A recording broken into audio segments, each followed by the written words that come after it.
샬롬, 오늘의 말씀지기 박미신 간사입니다. 어느새 높아진 하늘과 조금은 쌀쌀한 바람이 우리를 감싸는 10월 중순이 되었습니다. 짧지만 소중한 가을의 순간순간을 누리며 하나님의 임재를 경험하는 시간이 되었으면 좋겠습니다.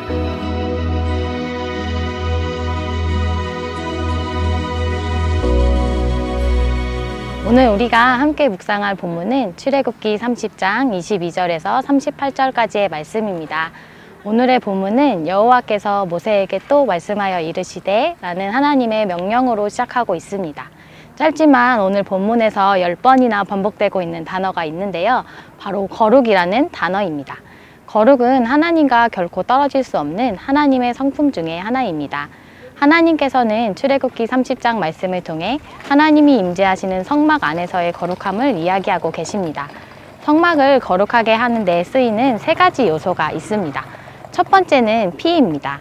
피는 하나님께 제사를 통해 죄 씻음을 받는 것을 의미합니다. 히브리서 7장 27절의 말씀처럼 우리는 예수 그리스도를 통하여 우리의 죄를 단번에 씻김을 받았습니다. 두 번째는 물입니다.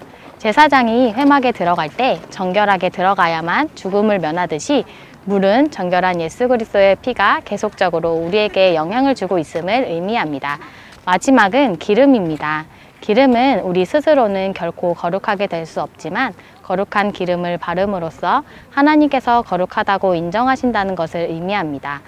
오늘의 말씀은 성막을 거룩하게 하는 3번째인 거룩한 관유와 물약, 창포 등을 이용해 어떻게 만들어지는지를 자세히 설명하고 있습니다. 하나님께서는 거룩한 관유를 성막 안에 있는 등잔대, 분향단과 같은 사물에 바르고 심지어는 아론과 그의 아들들과 같은 제사장에게도 바르라고 명령하십니다.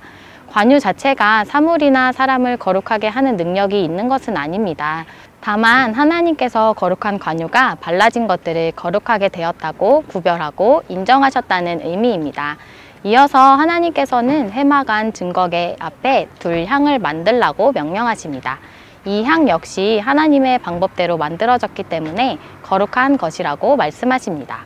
또한 관유와 향은 성막 안에서 하나님의 임재, 하나님과의 만남, 하나님의 거룩함을 의미했기 때문에 사람의 마음대로 몸에 붓거나 개인적으로 사용하지 않을 것을 또한 명령하십니다. 하나님의 임재하심을 경험할 수 있는 성막은 그 어떠한 장소보다 거룩하고 성결해야 합니다. 베드로전서 1장 15절에서는 오직 너희를 부르신 거룩한 이처럼 너희도 모든 행실에 거룩한 자가 되라 라고 말씀하십니다. 다시 말해 하나님의 성전이 된 우리 역시 거룩하고 성결한 삶을 살아야 한다는 것입니다. 하지만 죄악된 우리는 스스로 성결하고 거룩해질 수가 없습니다. 그것은 오직 예수 그리스도를 통해서만 가능합니다. 오직 예수 그리스도의 보혈과 그를 향한 믿음, 그리고 은혜가 필요한 연약한 존재들이라는 사실을 인정하며 우리를 구원해 주신 하나님께 감사해야 합니다. 거룩한 관유를 발라 하나님께서 거룩하다고 인정하셨던 것처럼 여러분의 삶에도 주님의 도우심이 필요한 부분들이 있으신가요? 관유가 발라져 하나님께서 거룩하다고 말씀하셨듯이 우리는 하나님의 말씀을 묵상하고 실천할 때 거룩함으로 나아갈 수 있습니다. 이 땅 가운데 거룩한 삶을 통해 이미 이루신 하나님 나라를 경험하고 사는 것이 오늘 우리가 그 말씀을 묵상하는 이유라고 말할 수 있을 것입니다. 이러한 삶은 오직 성령의 인도하심으로 살고 성령의 열매를 맺는 삶을 살 때 가능합니다. 나를 통해 거룩해진 것은 없습니다. 오직 거룩하신 하나님을 따르고 그의 말씀을 의지했을 때 하나님께서 우리에게 거룩하다고 말씀하심을 기억하시기 바랍니다.